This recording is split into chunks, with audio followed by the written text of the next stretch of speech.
이른 아침 햇살이 창문 틈으로 스며들던 늦은 봄날. 성북동 언덕, 이 낡은 한옥은 고요했다. 마당 한편에 놓인 나무 의자의 팔순을 훌쩍 넘긴 노인이 앉아 있었다. 장인수. 한때 이름난 서양화가였지만 지금은 그 영광스러운 과거조차 잊어버린 채 텅 빈 캔버스만 하염없이 바라보고 있었다. 노인의 손은 미세하게 떨렸다. 붓을 쥔 손가락에는 더 이상 힘이 없었고 눈빛은 어딘가 먼 곳을 향하고 있었다. 옆에는 크레파스와 물감들이 어지럽게 놓여 있었지만 정작 캔버스는 비어 있었다. 바람이 불 때마다 마른 나무잎이 마당을 굴러다녔고 그 소리만이 정적을 깼다. 아버지, 식사하셔야죠. 목소리가 들렸다. 40대 후반의 여인, 장민서가 쟁반을 들고 다가왔다. 그녀는 아버지의 외동딸이었다. 한때 아버지의 작품 활동을 도우며 화랑을 운영했지만 아버지가 치매 진단을 받은 지 3년, 이제는 그저 간병인의 삶을 살고 있었다. 진지 드세요. 아버지. 노인은 고개조차 돌리지 않았다. 딸의 얼굴을 봐도 알아보지 못하는 지 오래였다. 민서의 가슴이 먹먹했지만 이젠 익숙한 아픔이었다. 그녀는 노인의 손에 숟가락을 쥐어주었다. 제 얼굴도 모르시죠? 대답은 없었다. 노인의 시선은 여전히 빈 캔버스에 고정되어 있었다. 민서는 한숨을 삼키며 밥상을 노인 앞에 놓았다. 그리고 마당 한편에 쌓인 그림들을 바라보았다. 최근 몇 달간 아버지가 그린 것들이었다. 이상했다. 가족도 자신의 이름도 잊어버린 아버지가 유일하게 그리는 것은 한 여인의 얼굴이었다. 20 중반쯤 되어 보이는 긴 생머리를 늘어뜨린 여인. 한복을 입고 수줍게 미소 짓는 그 얼굴을 아버지는 매일같이 그렸다. 민서는 그림 한 장을 들어 올렸다. 물감이 번지고 선이 흐트러졌지만 그 여인의 미소만큼은 또렷했다. 누구일까? 어머니는 아니었다. 돌아가신 어머니는 짧은 단발머리에 차가운 인상이었으니까. 아버지, 이분이 누구세요? 노인이 처음으로 반응했다.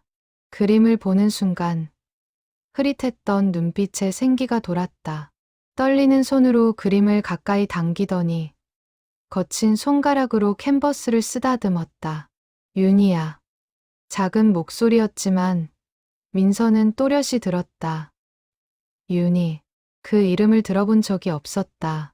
어머니의 이름은 김정숙이었고 아버지 주변에 윤희라는 사람은 없었다. 윤희가 누구예요? 아버지? 노인은 대답 대신 그림을 품에 안았다. 그리고 중얼거렸다. 기다리고 있을 거야. 내가 가야 해. 민서는 등골이 서늘했다. 3년간 아버지를 돌보며 수없이 많은 헛소리를 들었지만 이렇게 간절한 목소리는 처음이었다. 노인의 눈가에는 눈물이 맺혀 있었다. 그날 밤 민서는 잠들지 못했다. 윤희. 그 이름이 머릿속을 떠나지 않았다. 아버지의 서재에서 오래된 앨범들을 꺼냈다.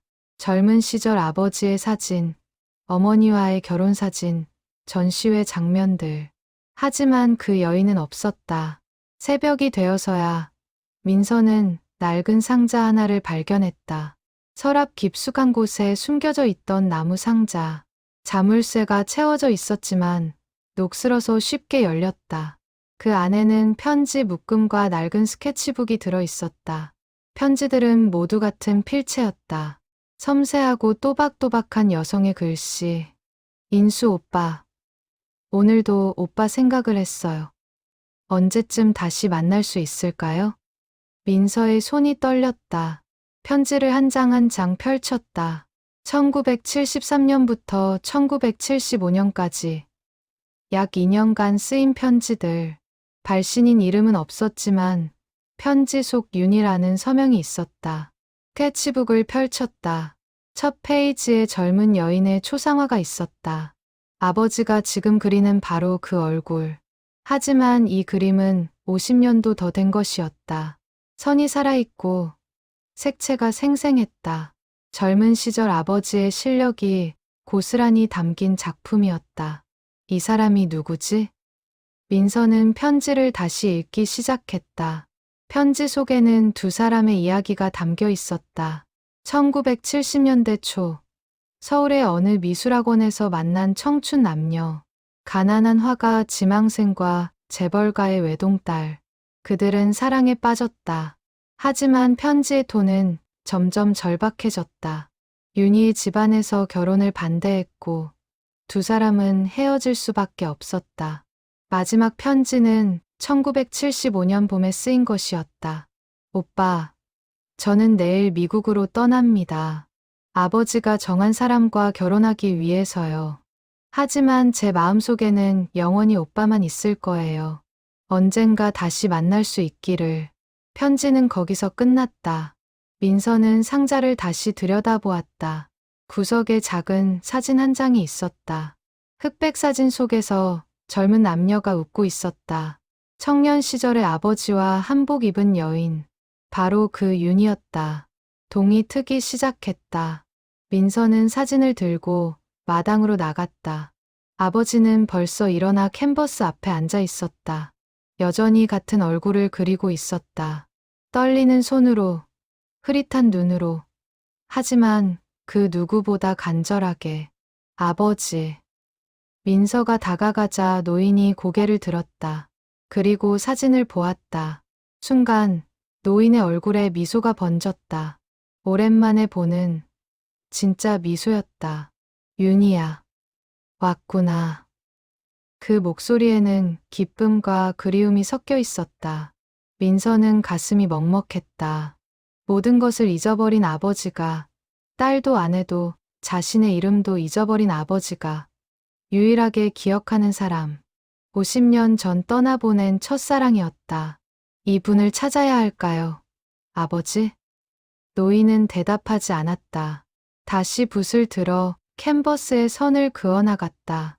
하지만 민서는 결심했다. 아버지의 기억 속에 살아있는 유일한 사람, 그 여인을 찾아야겠다고. 그것이 아버지를 위해 할 수 있는 마지막 일이라는 생각이 들었다. 햇살이 마당 가득 쏟아지고 노인의 그림 속에서 윤희가 다시 한번 미소 지었다. 민서는 편지와 사진을 모두 꺼내 거실 탁자에 펼쳐놓았다. 시간 순으로 정리하니 약 70여 통의 편지가 있었다. 모두 윤희가 아버지에게 보낸 것들이었다. 아버지가 보낸 답장은 없었다. 아마 윤희가 가지고 갔거나 혹은 집안에서 버렸을 것이다. 첫 번째 편지는 1973년 봄에 쓰였다. 인수 오빠. 오늘 오빠가 그려준 제 초상화를 받았어요. 거울보다 더 아름답게 그려주셔서 부끄러웠어요. 오빠의 손길이 닿은 캔버스를 보며 하루 종일 웃었답니다. 민서는 편지를 읽으며 두 사람의 시작을 알 수 있었다. 1972년 겨울, 종로에 있던 한 미술학원. 25세 장인수는 가난한 화가 지망생이었다. 낮에는 공사판에서 일하고 밤에는 학원에서 그림을 그렸다. 그곳에서 23세 이윤희를 만났다. 윤희는 대기업 총수의 외동딸이었다. 하지만 그림을 좋아했고 집안의 반대에도 불구하고 몰래 학원에 다녔다. 두 사람은 같은 이젤 앞에서 처음 마주쳤다. 인수가 그리던 풍경화를 윤희가 우연히 보았고 그 순간부터 모든 것이 시작되었다. 오빠의 그림에는 영혼이 있어요. 색채 하나하나에 이야기가 담겨 있어요. 윤희의 편지는 순수했다. 재벌가의 딸이라는 것이 믿기지 않을 만큼 소박하고 따뜻한 감성이 글 속에 녹아 있었다. 두 사람은 매주 학원에서 만났고 그림을 매개로 사랑을 키워갔다. 1973년 여름의 편지는 더욱 애틋했다. 오빠, 오늘 한강에서 함께 본 노을이 아직도 눈앞에 서네요. 오빠가 저 노을의 주황색은 세상 어떤 물감으로도 만들 수 없다고 하셨죠. 맞아요. 오빠와 함께 보는 모든 순간이 그래요. 어떤 것으로도 대체할 수 없는 소중한 시간이에요. 민서는 아버지의 젊은 시절을 상상했다. 지금의 쇠약한 모습이 아닌 열정으로 가득했던 청년 화가, 사랑하는 여인과 한강변을 거닐며 노을을 함께 보던 그 시간, 얼마나 행복했을까. 하지만 편지의 톤은 가을이 되며 변하기 시작했다. 오빠, 아버지가 알아버리셨어요. 제가 학원에 다니는 것도, 오빠를 만나는 것도요. 어젯밤 큰 소동이 있었어요. 아버지는 당장 그만두라고 하셨고, 어머니는 우시면서 제게 가문의 체면을 생각하라고 하셨어요. 민서의 가슴이 조였다. 1970년대 한국 사회, 재벌가의 딸과 가난한 화가의 사랑이 얼마나 불가능했을지 충분히 짐작할 수 있었다. 편지는 계속되었다. 오빠, 저는 포기하지 않을 거예요. 아버지가 뭐라고 하셔도, 세상이 뭐라고 해도, 저는 오빠를 사랑해요. 우리 꼭 함께 할 수 있을 거예요. 젊은 윤희의 간절함이 50년이 지난 지금도 종이 위에 생생했다. 하지만 현실은 냉혹했다. 1974년 초의 편지에서 윤희는 점점 더 절박해졌다. 오빠, 아버지가 저를 집에 가뒀어요. 학원은 물론이고 밖에 나가는 것조차 허락하지 않으세요. 이 편지도 집사 아주머니가 몰래 전해주시기로 하셨어요. 오빠, 보고 싶어요. 오빠 얼굴이 꿈에 나와요. 민서는 편지를 읽다 말고 고개를 들었다. 마당에서는 여전히 아버지가 그림을 그리고 있었다. 떨리는 손으로, 하지만 멈추지 않고 50년이 지나도 잊을 수 없는 그 얼굴을. 편지는 1974년 봄에 더욱 비극적이 되었다. 오빠, 아버지가 저를 미국으로 보내시려 해요. 친척 집에 가서 공부하라고 하시지만 사실은 오빠와 떨어뜨리려는 거예요. 저는 거부했어요. 가지 않겠다고, 오빠 없이는 못 산다고 했어요. 하지만 아버지는 듣지 않으세요. 그리고 여름이 되자 편지의 내용이 바뀌었다. 오빠, 제가 아파요. 병원에 입원했어요. 의사 선생님은 스트레스성 질환이라고 하시지만 저는 알아요. 오빠를 만날 수 없는 것이 저를 아프게 하는 거예요. 밤마다 오빠 그림을 보며 울어요. 언제쯤 다시 만날 수 있을까요? 민서의 눈가가 뜨거워졌다. 이렇게 간절하게 사랑했던 두 사람. 하지만 시대가, 신분이, 모든 것이 그들을 갈라놓았다. 1974년 가을의 편지는 더욱 짧아졌다. 오빠, 제 건강이 많이 안 좋아요. 아버지는 그래서 더 걱정하시는 것 같아요. 어머니는 제 곁에서 울기만 하세요. 오빠, 저 정말 괜찮아질 수 있을까요? 그리고 마침내 1975년 초봄, 마지막 편지가 왔다. 오빠, 아버지가 저를 미국으로 보내기로 최종 결정하셨어요. 그곳에서 아버지 사업 파트너의 아들과 결혼하라고 하세요. 저는 거부했지만 이번에는 제 의견이 받아들여지지 않았어요. 제가 계속 아프니까 아버지는 환경을 바꾸면 나아질 거라고 믿으세요. 편지의 마지막 문장은 흐릿했다. 아마도 눈물 자국이었을 것이다. 오빠, 저는 가야 해요. 하지만 제 마음은 영원히 오빠 곁에 있을 거예요. 오빠도 저를 기억해 주세요. 언젠가, 어쩌면 다음 생에서라도 우리 꼭 다시 만나요. 사랑해요. 인수 오빠. 영원히. 편지는 거기서 끝이었다. 민서는 편지를 내려놓고 한참을 멍하니 앉아 있었다. 그리고 마당에 아버지를 바라보았다. 아버지는 지금도 그 여인을 그리고 있었다. 모든 것을 잊어버렸지만 유일하게 기억하는 사람. 아버지는 윤희를 어떻게 보냈을까? 민서는 상자를 다시 뒤졌다. 그리고 맨 밑에서 작은 수첩을 발견했다. 아버지의 일기장이었다. 1975년 봄의 기록이 있었다. 오늘 윤희가 떠났다. 김포공항까지 몰래 따라갔지만 멀리서 지켜볼 수밖에 없었다. 그녀의 뒷모습이 사라질 때까지 서 있었다. 이제 다시는 못 볼 것이다. 하지만 나는 그녀를 잊지 않을 것이다. 평생 그림으로 그녀를 기억할 것이다. 민서의 눈에서 눈물이 흘렀다. 50년 전 그날, 아버지는 사랑하는 사람을 떠나보내고 혼자 남았다. 그리고 평생 그 약속을 지켰다.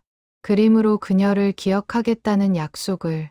치매로 모든 것을 잊어버린 지금도 아버지는 여전히 그 약속을 지키고 있었다. 민서는 사흘 밤을 꼬박 새우며 윤희를 찾기 위한 단서를 모았다. 편지 봉투에 적힌 주소는 강남의 한 고급 주택가였지만 이미 오래전에 재개발되어 흔적조차 남아있지 않았다. 전화번호부를 뒤져봤지만 이윤이라는 이름은 너무 흔했다. 유일한 단서는 편지에 나온 대성그룹이라는 회사명이었다. 윤희의 아버지가 경영하던 회사, 1970년대 재벌기업 중 하나였다는 것만 알 수 있었다. 민서는 국립도서관으로 향했다. 옛 신문 자료를 뒤지기 시작했다. 사흘째 되는 날, 마침내 단서를 찾았다. 1974년 경제신문 기사에 대성그룹 이 회장의 외동딸 이윤희가 미국 유학을 떠난다는 짧은 기사가 있었다.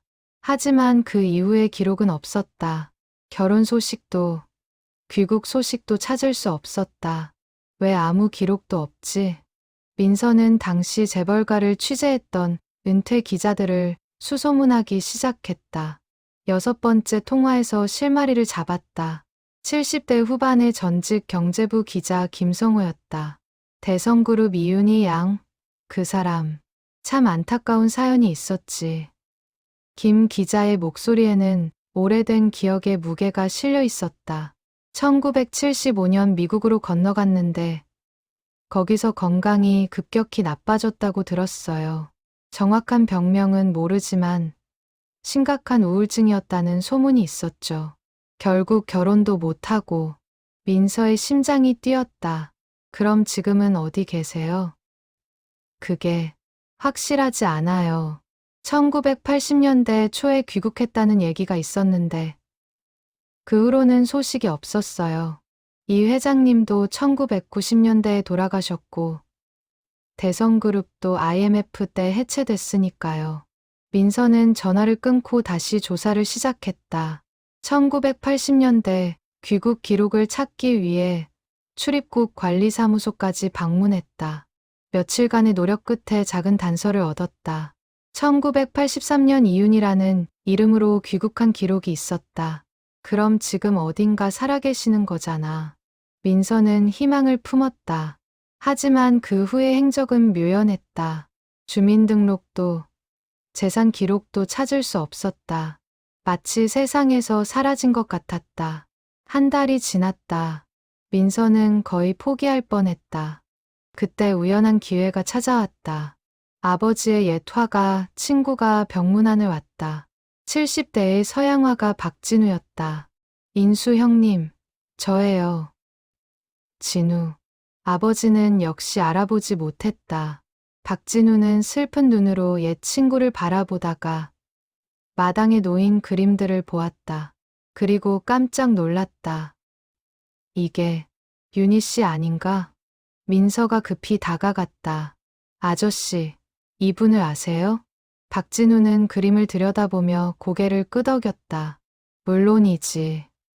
1970년대 초에 형님이 정말 좋아하던 분이었어.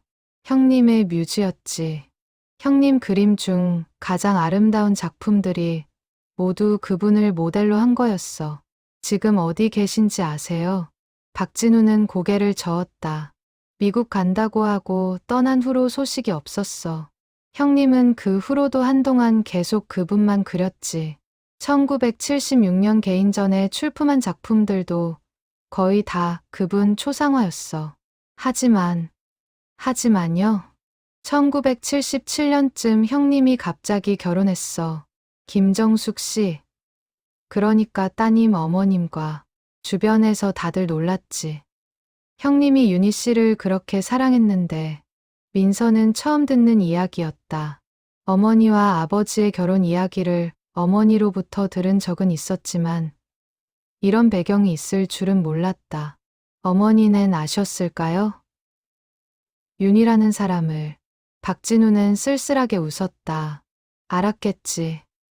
형님이 결혼 후에도 가끔 윤희 씨 그림을 그렸으니까 정숙 씨가 그걸 좋아할 리 없었지. 그래서 형님은 나중에는 숨어서 그렸어. 마치 비밀처럼. 민서는 어머니가 평생 차갑게 살았던 이유를 조금은 이해할 수 있었다. 남편의 마음속에 다른 여자가 있다는 것을 알면서 살아온 세월. 얼마나 외로웠을까. 아저씨, 정말 윤희 씨를 찾을 방법이 없을까요? 박진우는 한참을 생각하다가 무릎을 쳤다. 혹시 당시 학원 사람들을 찾아보는 건 어때? 1970년대 초에 종로 쪽에 서강미술학원이라는 곳이 있었어.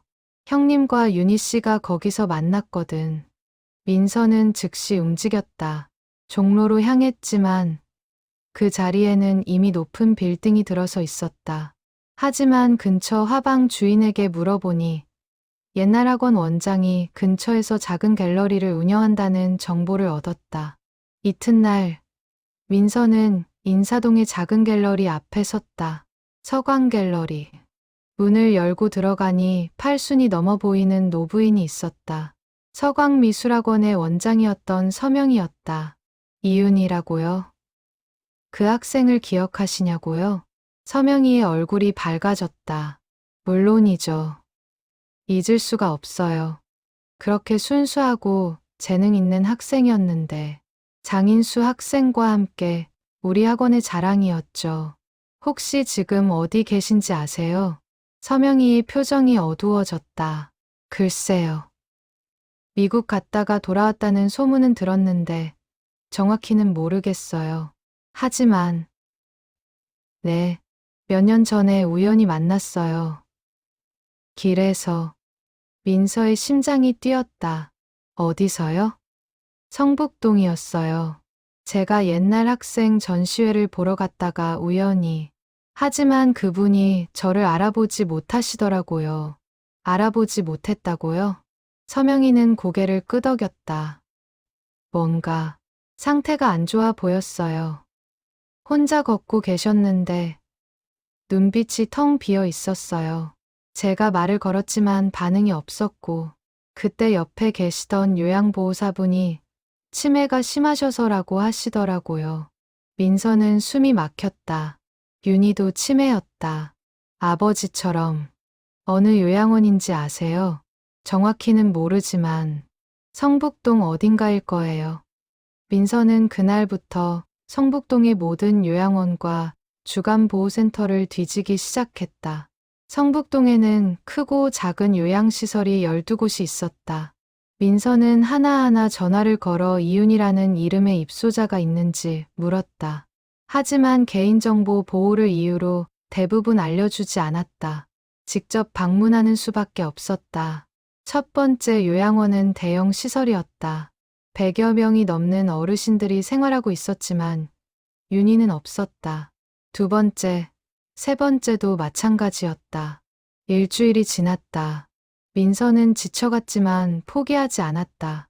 9번째 방문한 곳은 들꽃요양원이라는 작은 시설이었다. 언덕 위 한적한 곳에 위치한 2층 건물. 20명 남짓한 어르신들이 생활하는 조용한 곳이었다. 원장 최순자가 민서를 맞았다. 이윤희 어르신을 찾으신다고요? 민서의 가슴이 뛰었다.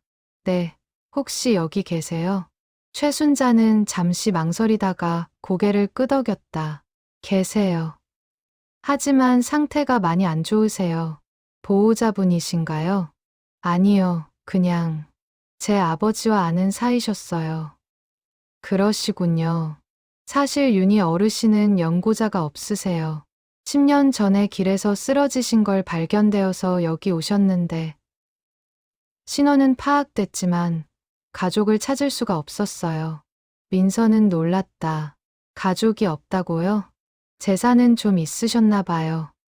후견인 변호사가 계시고 그분이 비용을 처리하시거든요. 하지만 직접 찾아오는 사람은 없어요. 어쩌면 가족이 없으시거나 연락이 끊긴 거겠죠. 최순자는 민서를 2층으로 안내했다. 창가 쪽 방이었다. 문을 열자 햇살이 쏟아지는 밝은 방 안에 한 노부인이 앉아 있었다. 흰머리를 단정하게 빗어 넘긴 팔순의 여인, 이윤이었다. 민서는 숨을 죽였다. 사진 속 젊은 여인의 모습은 없었지만 그 눈매와 코, 입술의 곡선은 아버지가 그린 그림과 똑같았다.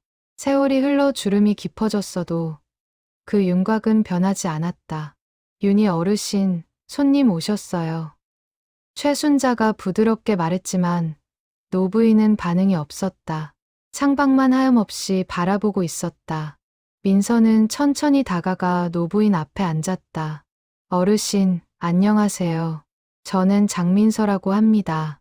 윤희는 고개조차 돌리지 않았다. 최순자가 작은 목소리로 설명했다. 알츠하이머가 심하셔서 거의 반응이 없으세요. 가끔 혼잣말을 하시긴 하지만 어떤 혼잣말을요? 주로 인수라는 이름을 부르세요. 밤에 잠꼬대로도 그 이름을 부르시고. 민서의 눈시울이 뜨거워졌다. 아버지도 윤희의 이름을 부르고 윤희도 아버지의 이름을 부르고 있었다. 50년의 시간이 흘렀지만 두 사람은 여전히 서로를 기억하고 있었다. 적어도 마음 깊은 곳에서는. 어르신, 장인수를 아세요? 민서가 물었다. 윤희는 여전히 무반응이었다. 민서는 가방에서 아버지의 사진을 꺼냈다. 젊은 시절 아버지와 윤희가 함께 찍은 그 흑백 사진. 이분 기억하세요? 사진을 윤희 앞에 내밀었다. 순간 변화가 일어났다. 윤희의 눈동자가 움직였다. 흐릿했던 시선이 사진에 고정되었다. 떨리는 손이 천천히 올라와 사진을 만졌다. 인수. 오빠. 작은 목소리였지만 또렷했다. 최순자가 놀라서 민서를 바라보았다. 윤희가 누군가를 알아본 것은 거의 몇 년 만의 일이었다. 어르신, 인수 오빠를 기억하세요? 민서가 다급히 물었다. 윤희의 눈에서 눈물이 흘렀다. 주름진 얼굴 위로 맑은 눈물이 한 줄기 흘러내렸다. 보고 싶었어요.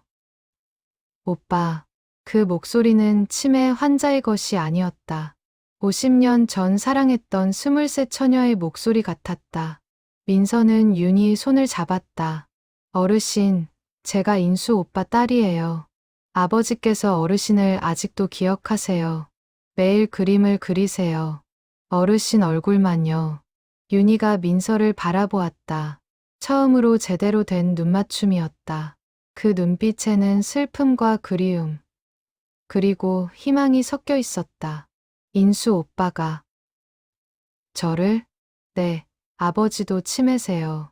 모든 걸 잊으셨어요. 저조차 알아보지 못하세요. 하지만 유일하게 기억하는 게 어르신이에요. 윤희의 입가에 미소가 번졌다. 오랜만에 보는 진짜 미소였다. 최순자는 감동으로 눈물을 훔쳤다. 10년간 이 요양원에서 일했지만 윤희가 웃는 모습은 처음 보았다. 만나고 싶어요. 윤희가 간신히 말했다. 민서는 고개를 끄덕였다. 모셔올게요. 아버지를 여기로 모셔올게요. 그날부터 민서는 준비를 시작했다. 아버지를 요양원까지 모시고 오는 것은 쉽지 않았다. 건강 상태도 불안했고 낯선 환경을 어떻게 받아들일지 알 수 없었다. 하지만 해야 했다. 50년을 기다린 두 사람을 만나게 해주고 싶었다. 일주일 후, 민서는 아버지를 차에 태웠다. 아버지는 어디 가는지도 모른 채 순순히 따라왔다. 들꽃 요양원에 도착했을 때 최순자와 간호사들이 기다리고 있었다. 윤희도 휠체어에 앉아 1층 거실에 나와 있었다. 아버지 여기에요. 민서가 아버지의 손을 잡고 안으로 들어갔다. 아버지는 주변을 두리번거리며 불안해했다. 하지만 윤희를 보는 순간 멈췄다. 시간이 정지한 것 같았다. 두 노인이 서로를 바라보았다. 50년의 세월이 그 사이를 가로막고 있었다. 주름과 백발, 흐릿한 눈빛. 하지만 그 너머에는 여전히 청춘 남녀가 있었다. 윤희야. 아버지가 먼저 말했다. 떨리는 목소리로 윤희가 손을 뻗었다. 아버지가 다가가 그 손을 잡았다. 두 사람의 손이 맞닿는 순간 모두가 눈물을 흘렸다. 인수 오빠, 오래 기다렸어요. 윤희의 목소리는 희미했지만 확고했다. 아버지는 윤희의 손을 꼭 쥐고 눈물을 흘렸다. 말은 없었지만 두 사람의 눈빛이 모든 것을 말해주었다. 민서는 멀리서 그 모습을 지켜보았다. 치매로 모든 것을 잃은 두 사람. 하지만 사랑만은 잃지 않았다. 기억보다 깊은 곳에, 마음속 가장 깊은 곳에 새겨진 사랑은 병도 시간도 지울 수 없었다. 그날 이후 민서는 매주 아버지를 들꽃 요양원에 모셔다 드렸다. 처음에는 짧은 방문이었지만 점차 시간이 길어졌다. 아버지와 윤희는 함께 있을 때 눈에 띄게 안정되었다. 치매 증상이 나아진 것은 아니었지만 적어도 편안해 보였다. 두 사람은 말이 많지 않았다. 그저 손을 잡고 앉아 있거나 창밖을 함께 바라보았다. 가끔 윤희가 인수 오빠라고 부르면 아버지가 응, 윤희야라고 대답했다. 그것만으로도 충분해 보였다. 어느 날 민서는 아버지의 그림 도구를 가져갔다. 캔버스와 물감, 붓들. 아버지가 집에서 매일 사용하던 것들이었다. 요양원 마당에 이제를 세우고 아버지를 앉혔다. 아버지, 그림 그리세요. 아버지는 붓을 들었다. 그리고 캔버스를 바라보았다. 옆에는 윤희가 휠체어에 앉아 있었다. 햇살이 그녀의 흰 머리를 비추고 있었다. 아버지가 붓을 움직이기 시작했다. 떨리는 손이었지만 선은 또렷했다. 윤희의 윤곽이 캔버스 위에 나타났다. 젊은 시절의 모습이 아니라 지금 모습 그대로. 주름진 얼굴, 백발. 하지만 여전히 아름다운 미소. 윤희는 그림 그리는 아버지를 바라보았다. 그녀의 눈에 희미한 기억이 떠올랐다. 50년 전 종로의 작은 학원, 젊은 화가가 자신의 초상을 그리던 그때. 오빠, 예쁘게 그려주세요. 윤희가 중얼거렸다. 마치 23 처녀가 된 것처럼. 아버지가 미소 지었다. 윤희는 원래 예뻐. 그 대화를 듣던 간호사들이 눈물을 훔쳤다. 최순자 원장은 이 장면을 사진으로 남겼다. 두 노인이 함께 있는 모습. 한 사람은 그림을 그리고 한 사람은 그것을 바라보는. 시간이 흘러 그림이 완성되었다. 아버지는 집에서 그린 것처럼 흐릿하지 않았다. 선이 살아있고 색채가 생생했다. 마치 젊은 시절의 실력이 돌아온 것 같았다. 다 그렸어. 윤희야. 아버지가 말했다. 윤희가 그림을 보았다. 그리고 눈물을 흘렸다. 그림 속에는 자신이 있었다. 늙고 병든 모습이 아니라 여전히 사랑스러운 여인의 모습으로. 고마워요, 오빠. 민서는 그 그림을 특별히 보관했다. 아버지가 치매 이후 그린 그림 중 가장 완벽한 작품이었다. 사랑하는 사람 앞에서 아버지는 다시 화가가 되었다. 그날 이후 아버지는 요양원에 올 때마다 그림을 그렸다. 윤희의 얼굴, 함께 앉아있는 모습, 손을 잡은 장면. 매번 조금씩 다른 그림이었지만 모두 사랑으로 가득했다. 요양원 직원들은 두 사람을 로미오와 줄리엣이라고 불렀다. 시대가 갈라놓은 연인. 하지만 결국 다시 만난. 비록 늙고 병들었지만 사랑만큼은 젊은 시절 그대로였다. 어느 날 윤희가 갑자기 말했다. 오빠, 우리 결혼할까요? 순간 모두가 놀라 윤희를 바라보았다. 치매 때문에 나온 말일 수도 있었다. 하지만 윤희의 눈빛은 진지했다. 오빠, 저 이제 오빠 곁을 떠나고 싶지 않아요. 평생 함께 있고 싶어요. 아버지는 윤희의 손을 잡았다. 그래, 윤희야. 우리 이제 떨어지지 말자. 민서는 가슴이 뭉클했다. 50년 전에 못한 약속을 지금이라도 하려는 두 사람. 법적으로는 의미가 없을 수도 있었다. 하지만 두 사람에게는 무엇보다 중요한 약속이었다. 최순자 원장이 민서를 조용히 불렀다. 두 분을 위해 작은 행사를 준비하면 어떨까요? 결혼식은 아니더라도 약혼식 같은 것이요. 민서는 눈물을 흘리며 고개를 끄덕였다. 그렇게 해주세요. 부탁드려요. 일주일 후 들꽃 요양원 정원에서 작은 행사가 열렸다. 요양원 어르신들과 직원들, 그리고 민서와 몇몇 지인들이 모였다. 화려하지 않았지만 따뜻한 자리였다. 아버지는 평생 입어보지 못한 턱시도를 입었다. 윤희는 흰색 원피스를 입고 머리에 작은 화관을 썼다. 두 사람이 손을 잡고 정원을 걸었다. 느린 걸음이었지만 그 어느 신랑 신부보다 아름다웠다. 최순자 원장이 사회를 보았다. 오늘 우리는 특별한 두 분의 약속을 축하하기 위해 모였습니다. 장인수 어르신과 이윤희 어르신. 50년을 기다린 사랑이 오늘 결실을 맺습니다. 박수가 터졌다. 아버지와 윤희는 서로를 바라보며 미소 지었다. 민서가 앞으로 나가 두 분께 꽃다발을 전했다. 아버지, 윤희 할머니, 축하드려요. 윤희가 꽃다발을 받으며 민서의 손을 잡았다. 고마워요. 딸. 그 한마디에 민서는 울음을 터뜨렸다. 자신의 딸도 아닌데 윤희는 민서를 딸이라 불렀다. 그 말 속에는 감사와 사랑이 담겨 있었다. 행사가 끝나고 아버지는 다시 붓을 들었다. 마지막 그림을 그렸다. 캔버스 위에는 두 사람이 손을 잡고 서 있었다. 젊은 시절의 모습으로. 아버지는 그림 아래에 작게 글을 썼다.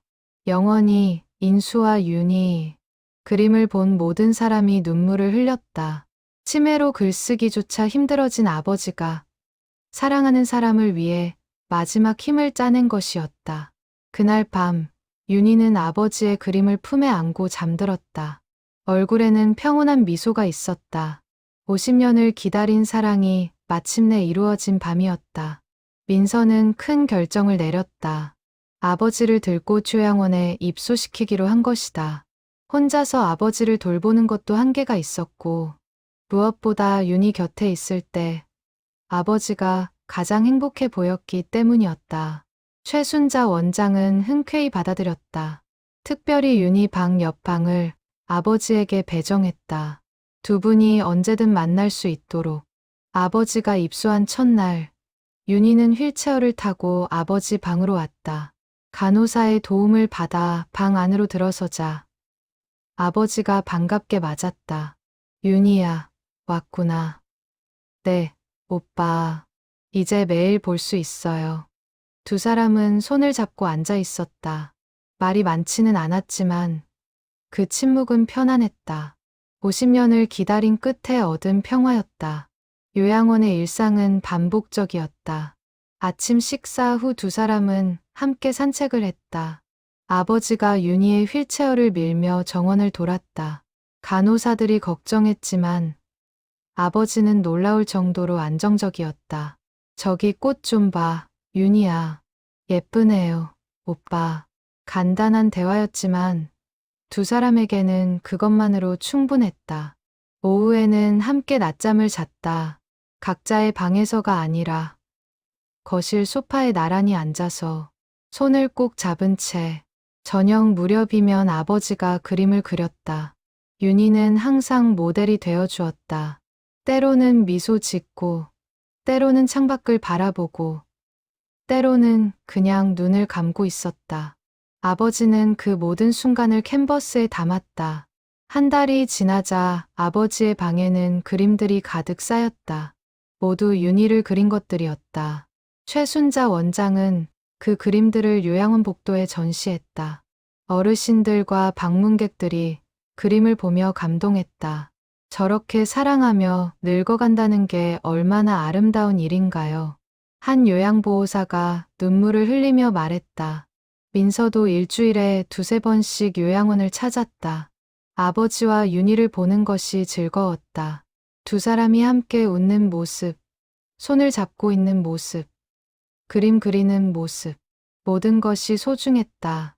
어느 날 윤희의 상태가 급격히 나빠졌다. 감기에 걸린 것이 폐렴으로 발전했다. 병원에 입원했지만 고령의 약한 면역력 때문에 회복이 더뎠다. 아버지는 윤희가 없는 요양원에서 방황했다. 윤희의 방 앞을 서성이며 계속 이름을 불렀다. 윤희야, 윤희야. 민서가 달려왔다. 아버지의 손을 잡고 병원으로 갔다. 중환자실에 누워있는 윤희를 보자 아버지가 울음을 터뜨렸다. 윤희야, 일어나. 제발. 간호사들이 말렸지만 아버지는 윤희의 손을 놓지 않았다. 민서가 의사에게 부탁했다. 잠시만이라도 함께 있게 해주세요. 의사는 망설이다가 고개를 끄덕였다. 특별히 5분만 허락했다. 아버지는 윤희의 침대 곁에 앉았다. 산소 마스크를 쓴 윤희의 손을 꼭 잡았다. 윤희야, 나야, 인수야. 눈 떠봐. 윤희의 눈꺼풀이 떨렸다.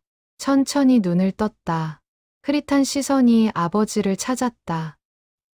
오빠. 작은 목소리였지만 아버지는 들었다. 응, 윤희야. 내가 여기 있어. 걱정하지 마. 오빠, 저 이제 가도 될까요? 아버지가 고개를 저었다. 안 돼. 가면 안 돼. 나랑 약속했잖아. 이제 떨어지지 말자고. 윤희가 희미하게 미소 지었다. 오빠, 다음 생에서 꼭 만나요. 윤희야. 하지만 윤희는 다시 눈을 감았다. 심장박동 모니터의 소리가 불안하게 울렸다. 의사와 간호사들이 달려왔다. 민서가 아버지를 밖으로 데리고 나왔다. 복도에서 아버지는 주저앉아 울었다. 80평생 처음 보는 모습이었다. 민서도 함께 울었다. 50년을 기다려 겨우 몇 달을 함께 보냈는데 이렇게 다시 헤어질 수는 없었다. 하지만 기적이 일어났다. 사흘 후 윤희가 깨어났다. 의사들도 놀랐다. 고령의 심각한 폐렴이었는데 회복된 것이다. 아마도 살아야 할 이유가 있었나 봅니다. 담당 의사가 말했다. 민서는 알았다. 윤희가 살아난 이유를. 아버지 때문이었다. 아버지와의 약속 때문이었다. 일주일 후 윤희는 요양원으로 돌아왔다. 아버지가 문 앞에서 기다리고 있었다. 휠체어에 탄 윤희를 보자 달려갔다. 윤희야. 오빠. 두 사람은 다시 손을 잡았다. 요양원 어르신들과 직원들이 모두 박수를 쳤다. 눈물을 흘리며. 그날 밤 아버지는 특별한 그림을 그렸다. 두 사람이 천국의 문 앞에 서 있는 그림이었다. 젊은 모습으로 되돌아간 두 사람이 손을 잡고 빛 속으로 걸어가는 모습. 민서가 그림을 보고 물었다. 아버지, 이게 뭐예요? 아버지가 대답했다. 다음 생이야. 윤희랑 나랑 다음 생에서 다시 만날 거야. 그때는 절대 헤어지지 않을 거야. 그 말을 들은 민서는 말없이 고개를 끄덕였다. 아버지와 윤희의 사랑은 이 생으로 끝나지 않을 것이었다. 영원히 계속될 것이었다. 윤희가 회복하면서 요양원의 일상은 다시 평화로워졌다. 하지만 두 사람의 상태는 서서히 나빠지고 있었다. 치매는 진행성 질환이었다. 좋아지는 날도 있었지만 전체적으로는 악화되는 추세였다. 어느 날 아침 아버지가 윤희를 알아보지 못했다. 윤희가 방문을 열고 들어왔지만 아버지는 낯선 사람을 보듯 경계했다. 누구세요? 윤희의 얼굴이 굳었다. 간호사가 급히 개입했다. 어르신, 윤희 할머니세요. 매일 만나시잖아요. 하지만 아버지는 고개를 저었다. 윤희는 아무 말 없이 방을 나갔다. 복도에서 조용히 눈물을 흘렸다. 민서가 달려와 윤희를 안았다. 할머니, 괜찮으세요? 괜찮아요. 병 때문이니까요. 나도 가끔 인수 오빠를 못 알아볼 때가 있어요. 하지만 윤희의 목소리는 떨리고 있었다. 아무리 병 때문이라 해도 사랑하는 사람에게 잊혀진다는 것은 고통스러운 일이었다. 다행히 오후가 되자 아버지가 다시 윤희를 알아봤다. 아침 일을 기억하지 못한 채 평소처럼 반갑게 맞았다. 윤희야, 어디 갔었어? 보고 싶었어. 윤희는 울먹이며 아버지를 안았다. 아버지는 왜 우는지 몰랐지만 윤희의 등을 토닥여줬다. 최순자 원장은 민서를 조용히 불렀다. 두 분 상태가 계속 악화되고 있어요. 앞으로 이런 일이 더 자주 일어날 거예요. 어떻게 해야 하죠? 지금 이 순간들을 소중히 하세요. 서로를 알아보는 순간, 함께 웃는 순간, 손을 잡는 순간, 모두 기록하고 기억하세요. 민서는 그날부터 카메라를 들고 다녔다. 두 사람의 모든 순간을 사진과 영상으로 남겼다. 함께 식사하는 모습, 산책하는 모습, 그림 그리는 모습. 평범한 일상이었지만 그 하나하나가 기적이었다. 어느 날 윤희가 갑자기 말했다. 오빠, 우리 첫 만남 기억해요? 아버지가 고개를 갸웃했다. 첫 만남? 미술학원에서요. 오빠가 풍경화 그리고 있었는데 내가 뒤에서 구경했잖아요. 아버지의 눈빛이 흐려졌다. 기억나지 않는 것 같았다. 하지만 윤희는 계속 말했다. 오빠가 그린 한강 풍경이 너무 아름다워서 넋을 잃고 봤어요. 그때 오빠가 돌아보며 미소 지었죠. 그 미소에 반해버렸어요. 아버지가 윤희를 바라보았다. 기억은 나지 않지만 윤희의 이야기가 마음 깊은 곳을 건드렸다. 그랬구나. 미안해, 윤희야. 잘 기억이 안 나. 윤희가 아버지의 손을 잡았다. 괜찮아요, 오빠. 내가 기억할게요. 우리 둘의 이야기를. 그날 이후 윤희는 자주 옛날 이야기를 했다. 두 사람이 함께 한강을 걸었던 날, 처음 손을 잡았던 날, 첫 키스를 했던 날. 아버지는 대부분 기억하지 못했지만 윤희의 이야기를 들으며 행복해했다. 그런 일이 있었어? 네, 오빠.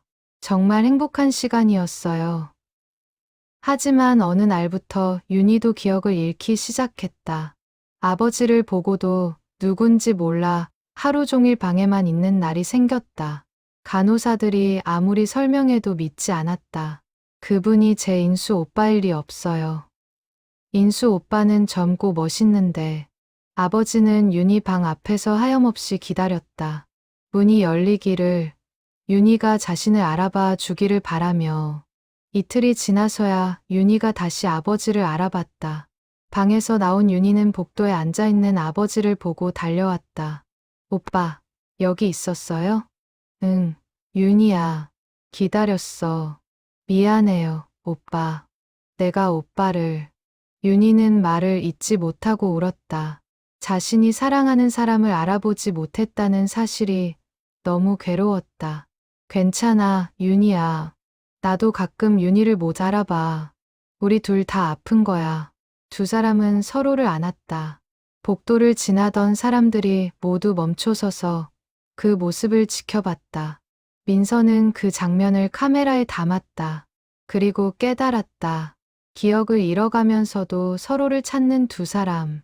병이 뇌를 망가뜨려도 마음은 여전히 사랑을 기억하고 있었다. 그날 밤, 아버지는 다시 그림을 그렸다. 하지만 이번에는 달랐다. 윤희의 얼굴이 아니라 두 손을 그렸다. 나이 든 주름진 손 두 개가 꼭 맞잡고 있는 그림. 민서가 물었다. 아버지, 왜 손을 그리세요? 아버지가 대답했다.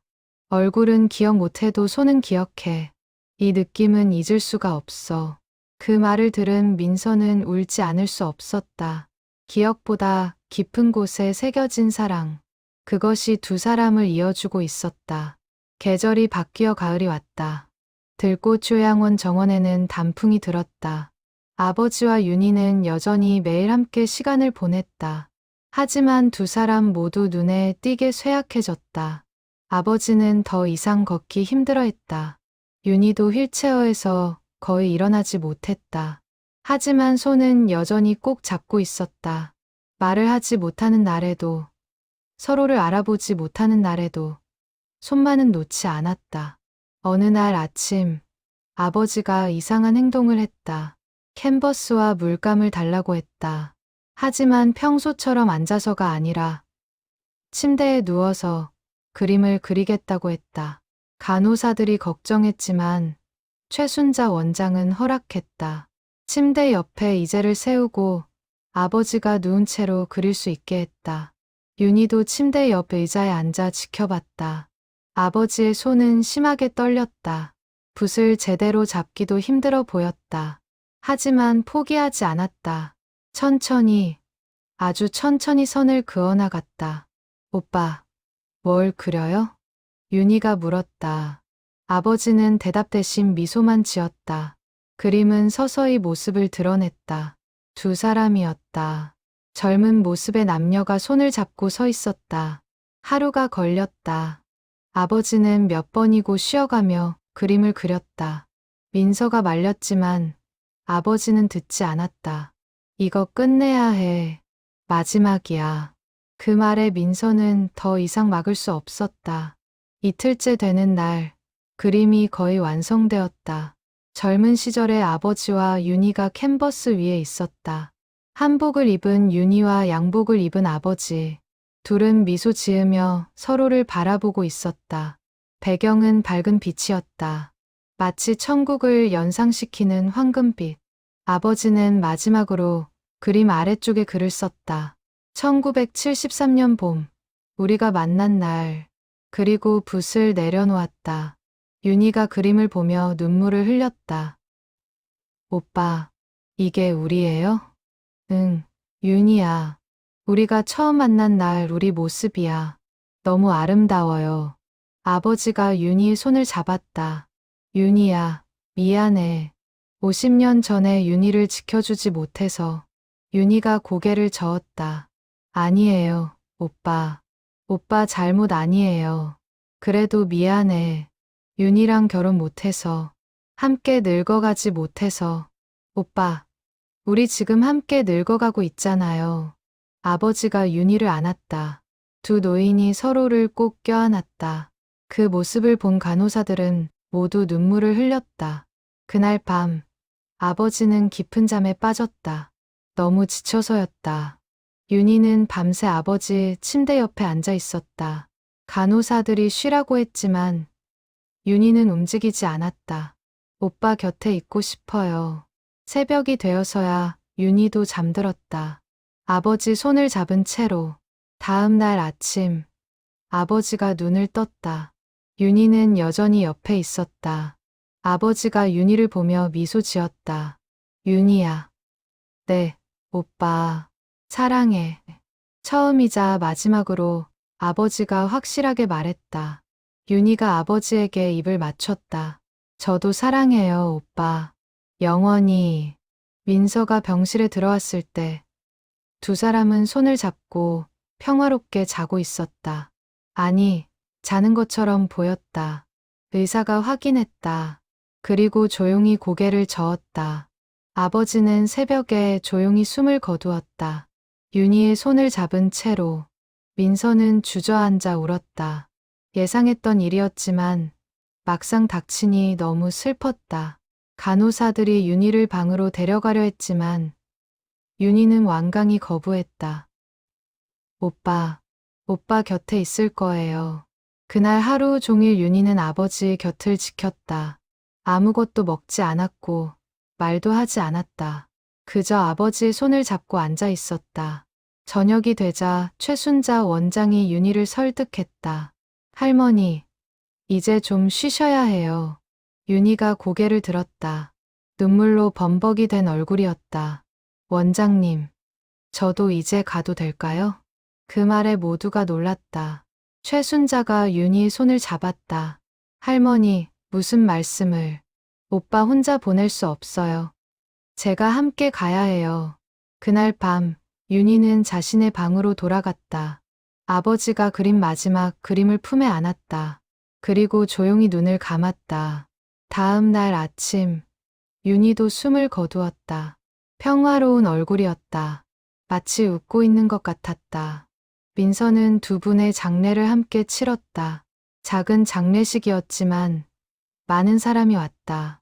요양원 어르신들과 직원들, 아버지의 옛 친구들, 모두가 눈물을 흘렸다.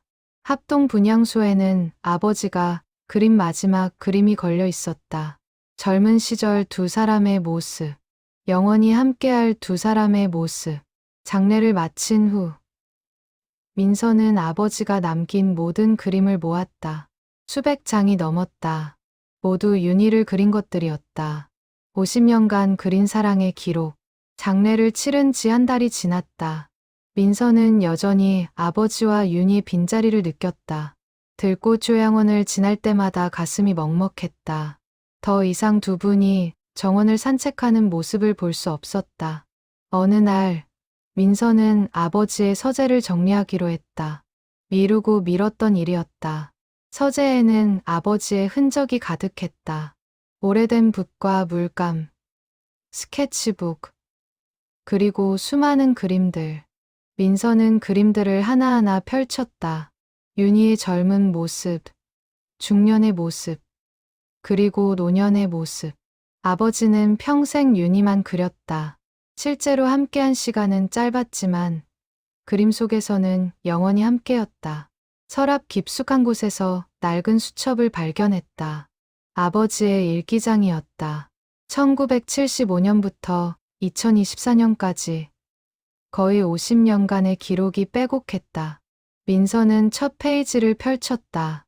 1975년 3월 15일. 오늘 윤희가 떠났다. 세상이 무너지는 것 같다. 하지만 나는 윤희를 잊지 않겠다. 평생 그림으로 기억하겠다. 눈물이 흘렀다. 민서는 계속 읽었다. 1977년 6월 2일. 오늘 정숙과 결혼했다. 부모님이 정해준 사람이다. 마음은 없지만 더 이상 버틸 수 없었다. 윤희 미안해. 1979년 11월 20일. 딸이 태어났다. 민서라고 이름 지었다. 정숙은 기뻐하지만 나는 여전히 윤희가 그립다. 1985년 4월 8일. 오늘도 윤희 그림을 그렸다. 정숙이 발견하고 화를 냈다. 하지만 멈출 수 없다. 윤희는 내 영혼의 일부다. 민서는 어머니의 고통을 이해할 수 있었다. 남편의 마음에 다른 여자가 있다는 것을 알면서 평생을 살았던 어머니. 얼마나 외로웠을까. 일기는 계속되었다. 2010년 2월 14일.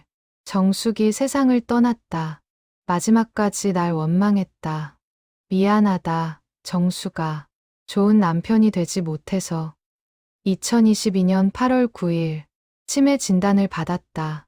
의사는 3년 정도 남았다고 한다. 기억을 잃어가고 있다. 하지만 윤희만큼은 잊고 싶지 않다. 2024년 1월 3일. 요즘 많은 것을 잊어버린다. 민서도 가끔 못 알아본다. 하지만 윤희는 선명하다.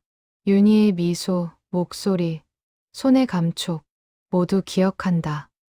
마지막 장에는 민서가 윤희를 찾아 나선 후의 기록이 있었다. 2024년 10월 15일. 민서가 윤희를 찾았다. 믿을 수 없다. 50년 만에 다시 만났다.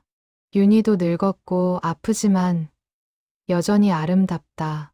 2024년 11월 20일. 윤희와 매일 만난다.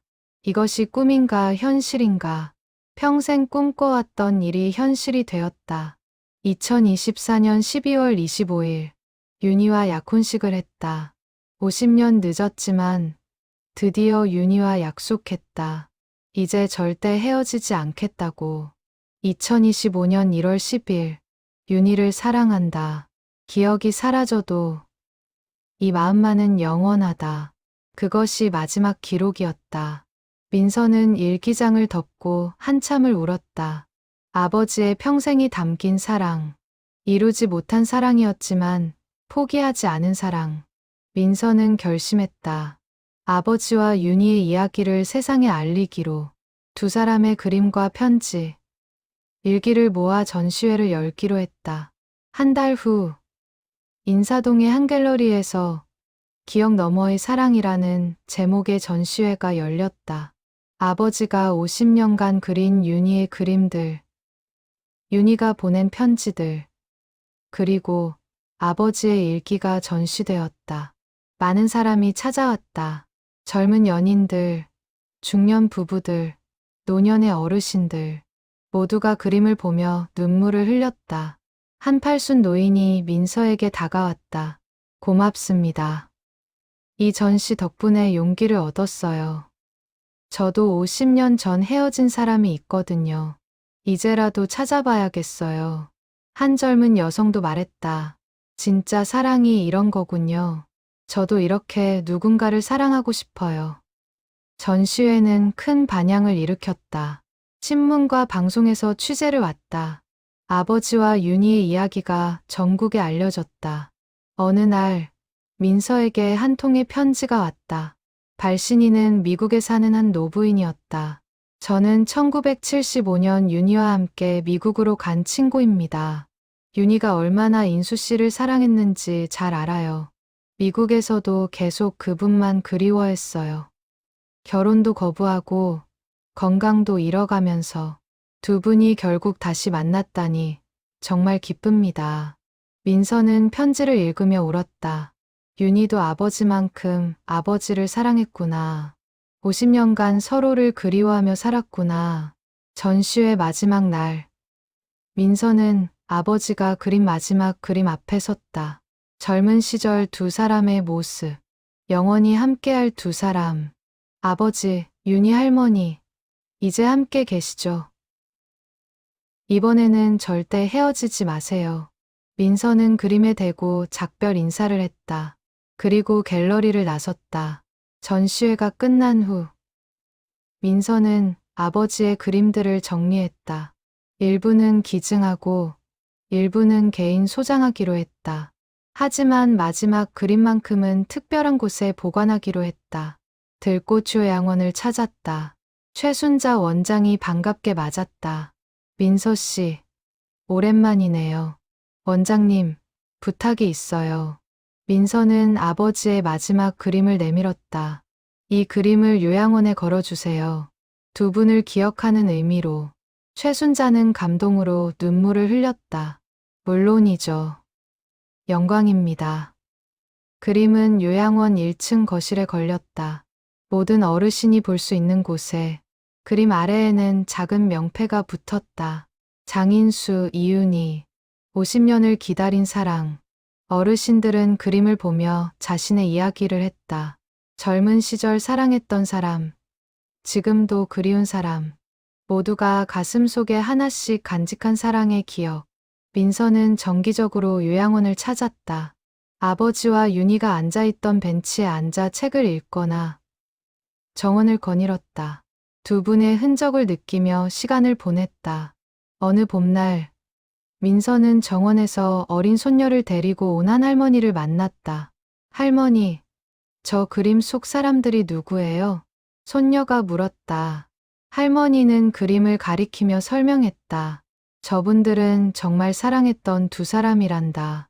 50년을 헤어져 있었지만 결국 다시 만났지.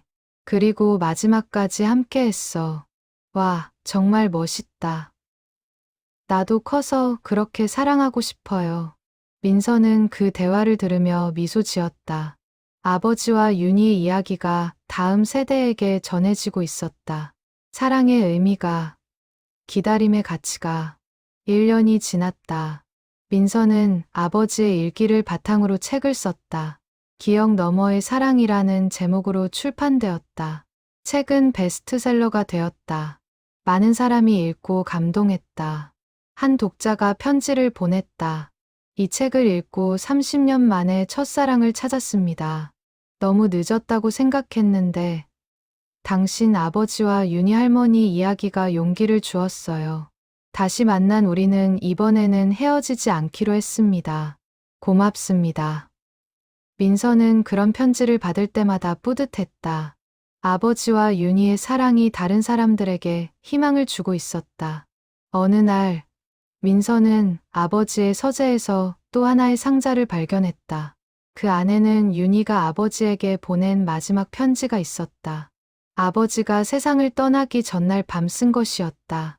인수 오빠, 50년을 기다려 다시 만났네요. 비록 우리 모두 늙고 병들었지만 이렇게 함께할 수 있어서 행복해요. 다음 생에는 젊고 건강한 모습으로 만나요. 그때는 절대 헤어지지 말아요. 영원히 사랑해요. 민서는 편지를 읽으며 울었다. 그리고 깨달았다. 두 분은 이미 다음 생에서 만났을 거라고. 젊고 건강한 모습으로. 이번에는 절대 헤어지지 않을 거라고. 민서는 들꽃 요양원을 다시 찾았다. 그림 앞에 섰다. 젊은 시절 두 사람의 모습이 여전히 밝게 빛나고 있었다. 아버지, 윤희 할머니, 행복하세요. 영원히. 민서는 그림에 대고 속삭였다. 그때 따뜻한 바람이 불었다. 마치 두 분이 대답하는 것 같았다. 요양원 정원에는 봄꽃이 만발했다. 아버지와 윤희가 함께 산책하던 그 길을 따라 꽃들이 피어났다. 분홍빛 진달래, 하얀 목련, 노란 개나리, 모두가 생명으로 가득했다. 민서는 벤치에 앉아 정원을 바라보았다. 그리고 상상했다. 저 어딘가에서 두 분이 손을 잡고 걷는 모습을, 젊고 건강한 모습으로 웃으며 영원히 함께. 치매로 기억을 잃었지만 사랑만큼은 잊지 않았던 두 사람. 50년을 기다렸지만 포기하지 않았던 두 사람. 결국 다시 만나 함께 영원으로 떠난 두 사람. 그들의 이야기는 이제 전설이 되었다. 사랑이 기억보다 강하다는 것을, 진짜 사랑은 시간도 병도 이길 수 있다는 것을, 그리고 기다림의 끝에는 항상 만남이 있다는 것을. 민서는 일어나 요양원을 나섰다. 뒤돌아보니 그림 속 두 사람이 미소 짓고 있었다. 영원히 함께할 두 사람. 이제는 정말로 헤어지지 않을 두 사람. 하늘에서 햇살이 쏟아졌다. 따뜻하고 부드러운 빛. 마치 축복처럼. 민서는 그 빛 속을 걸으며 생각했다. 진짜 사랑은 절대 사라지지 않는다고. 기억 너머에도, 죽음 너머에도 사랑은 영원히 남는다고. 그리고 그것이 아버지와 윤희가 남긴 가장 큰 선물이라고.